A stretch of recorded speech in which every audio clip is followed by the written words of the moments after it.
The Zodiac Killer. It begins on a cold December night in 1968. Two teenagers, Betty Lou Jensen and David Arthur Faraday, were out for their first official date. They stopped their car on Lake Herman Road, a quiet stretch of countryside between Vallejo and Benicia, California. The night was still. A few passing cars, a couple of local ranchers nearby. But then, sometime after 11 p.m., something terrible happened. Shots rang out. Betty Lou and David were discovered shortly after, both shot without warning. She was found on the ground, just steps from the car. David, only 17, was shot in the head. It was the kind of murder that shook a small town to its core. But what no one knew that night was that this would be just the beginning. The person responsible didn't vanish into the shadows. He wanted the world to know him. He wanted the fear. And soon, he would give himself a name. The name was Zodiac. And for years, he taunted police, mocked investigators, and played with the press. He sent coded messages, some cracked, some remaining mysteries to this day. He claimed more than 36 lives. His letters made threats against children, buses, and entire cities. Yet despite countless investigations, manhunts, and breakthroughs, the Zodiac was never officially caught. This is the story of the Zodiac Killer, the murders, the ciphers, the suspects, and the mystery that still lingers more than 50 years later. It starts with Betty Lou Jensen, 16, and David Faraday, 17. Both from Vallejo High School. On December 20, 1968, the pair borrowed David's mother's Rambler station wagon. They drove to a Christmas concert, then parked along a well-known lover's lane. Just before midnight, another driver discovered the grisly scene. The car doors were open. David lay by the vehicle, a single gunshot wound to the head. Betty Lou was found further away, 5 bullets to her back, as though she had tried to run. Shell casings indicated a .22 caliber weapon. No robbery. No sexual assault. No clear motive. The investigation stalled. But 7 months later, the killer struck again. And this time, he introduced himself. On the night of July 4, 1969, Darlene Farron, a 22-year-old waitress, parked with her friend Michael Maggio at Blue Rock Springs Park in Vallejo. A car pulled up beside them, then quickly drove away. Moments later, the same car returned. The driver approached with a flashlight, blinding them. Then, gunfire. Darlene was shot 9 times and later died at the hospital. Maggio, despite multiple wounds, survived. But what followed changed everything. An anonymous caller phoned Vallejo police within an hour. He coolly confessed to the shooting. And then he said something chilling. I also killed those kids last year. This was the first public link between the two crimes. And 2 days later, letters began to arrive. On July 31, 1969, 3 nearly identical letters were mailed to the Vallejo Times-Herald, the San Francisco Examiner, and the San Francisco Chronicle. Each letter contained a portion of a cipher, a total of 408 characters. The writer demanded the letters be published on the front page, or he would continue killing. The Chronicle ran its section. And within a week, a schoolteacher and his wife cracked the code. The message was cold. I like killing people because it is so much fun. The killer didn't reveal his name. Instead, he signed with a symbol, a cross within a circle. Soon, he gave himself the name Zodiac. And the killings continued. On September 27, 1969, college students Brian Hartnell and Cecilia Shepard were picnicking at Lake Berryessa, north of Napa. A man approached wearing a hooded costume, with a circle and cross emblem drawn on his chest. He carried a gun and pre-cut lengths of clothesline. He told them he was an escaped convict. Then he tied them up, drew a knife, and stabbed them repeatedly. Cecilia died 2 days later. Brian survived and described the chilling outfit. On the victim's car door, the killer left a message in black marker. It included the dates of his previous murders, and his symbol. Just 2 weeks later, the Zodiac struck again. On October 11, 1969, cab driver Paul Stein picked up a fare in San Francisco's Theater District. At the intersection of Washington and Cherry Streets, the passenger shot Stein in the head. The killer then wiped down the cab and tore off a piece of the victim's shirt, later mailing it to the Chronicle as proof. Witnesses described a man in his 30s or 40s, heavyset, with glasses. Police patrols arrived within minutes, but somehow, he escaped. This murder shattered the city's sense of safety. The Zodiac was no longer targeting couples in secluded areas, he had killed in the middle of a city street. Over the next few years, the Zodiac continued sending letters. He claimed to have killed as many as 37 people.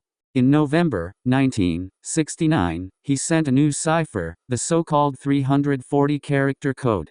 For decades, it remained unsolved. Not until 2020 did a team of codebreakers finally crack it. The message, once again, was mocking, boasting that police could never catch him. Investigators collected fingerprints, handwriting samples, and even DNA. They pursued dozens of suspects.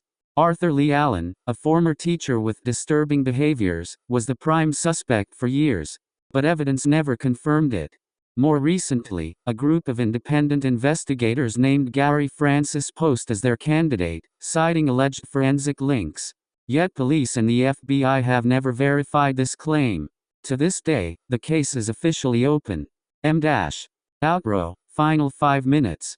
The Zodiac Killer wanted to be remembered. He wanted headlines, fear, and attention. But his true identity remains unknown. What we do know are the names that should never be forgotten. Betty Lou Jensen, David Faraday, Darlene Ferrin, Cecilia Shepard, Paul Stein. Victims of a man who hid behind codes and letters. Victims whose families still seek closure.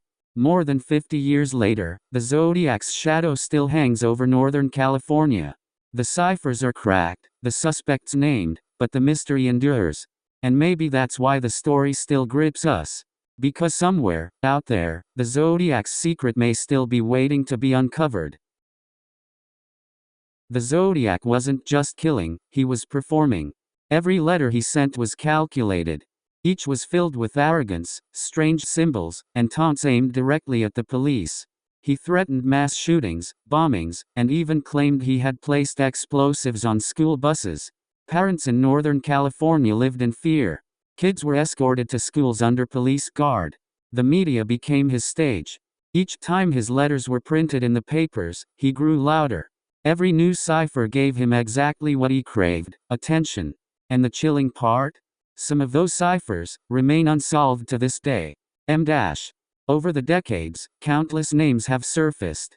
Arthur Leigh Allen, perhaps the most famous suspect. He was a convicted child molester who owned weapons, had disturbing behaviors, and matched parts of the description. Police searched his home twice. Yet, no definitive evidence ever tied him to the Zodiac. Rick Marshall, Lawrence Kane, and even high-profile names like Ted Kaczynski the Unabomber, have been suggested by amateur sleuths. More recently, independent investigators named Gary Poste after his death, claiming they had forensic and photo evidence. But to this day, law enforcement has not confirmed it. The truth? Dozens of men have been investigated. Yet none could be definitively named as the Zodiac. The Zodiac's letters inspired a flood of hoaxes. Wannabe killers wrote fake confessions, sent phony ciphers, and even claimed new murders under the Zodiac name. Police had to sift through mountains of false leads. Every phone call, every letter, every tip was investigated. But this only buried the truth deeper. Some believe the Zodiac may have stopped killing early, but continued to taunt with letters. Others argue he never stopped, just shifted tactics. In December 2020, a team of codebreakers finally cracked one of Zodiac's most famous puzzles, the 340-character cipher. And what did it reveal? Not a confession. Not a name. Just another taunt. I hope you are having lots of fun in trying to catch me. I am not afraid of the gas chamber, because it will send me to paradise all the sooner. Once again, Zodiac spoke in riddles, offering no closure, only more questions. So, why does the Zodiac still haunt us? Because unlike many killers, he controlled his story. He played the police, the media, and the public. He became larger than life. FBI files remain open. Police still review tips. Amateur sleuths online continue to hunt for the answer. Yet the Zodiac's greatest victory is that more than 50 years later, we are still talking about him. This is not just a story of an unidentified killer. It's a story of fear, obsession, and the terrifying reminder that sometimes evil hides in plain sight. The Zodiac's victims, Betty Lou Jensen, David Faraday, Darlene Ferrin, Cecilia Shepard, and Paul Stine, must never be forgotten. The man who wrote those letters may be gone. Or he may have lived a quiet, unnoticed life. But his legacy remains one of the darkest mysteries in American history. And until his name is revealed, the Zodiac will remain an open wound in true crime. One of the most haunting elements of the Zodiac case is how close investigators may have come. In October 1969, just minutes after the murder of Paul Stine, San Francisco police officers actually stopped a man walking near the crime scene. He matched the suspect's description: glasses, heavy build, middle-aged. But because of a mistake in the police radio description, which described the suspect as black instead of white, the officers let him go. Was that man the Zodiac? Many believe so. This single error may have allowed one of America's most infamous killers to simply walk away. As the years went on, Zodiac's letters shifted tone. Some were longer. Some were rambling. Others contained diagrams for bombs, recipes for chaos, or bizarre references to pop culture.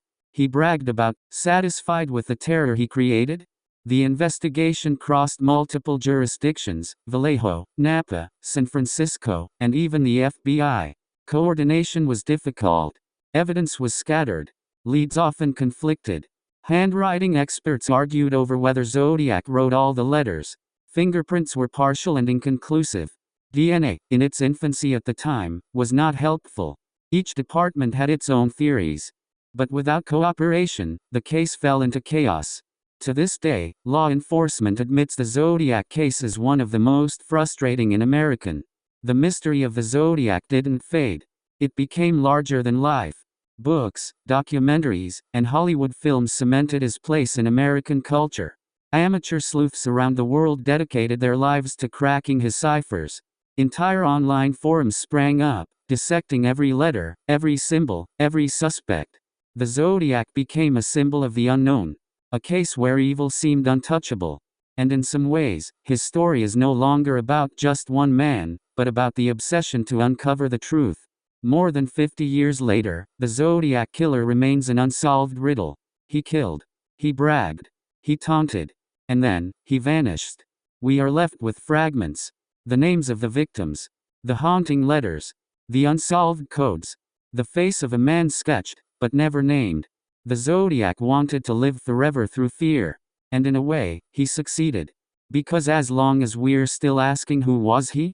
As long as people still search for his name in old case files and coded messages, the Zodiac remains alive, in memory, in mystery, and in the shadows of Northern California.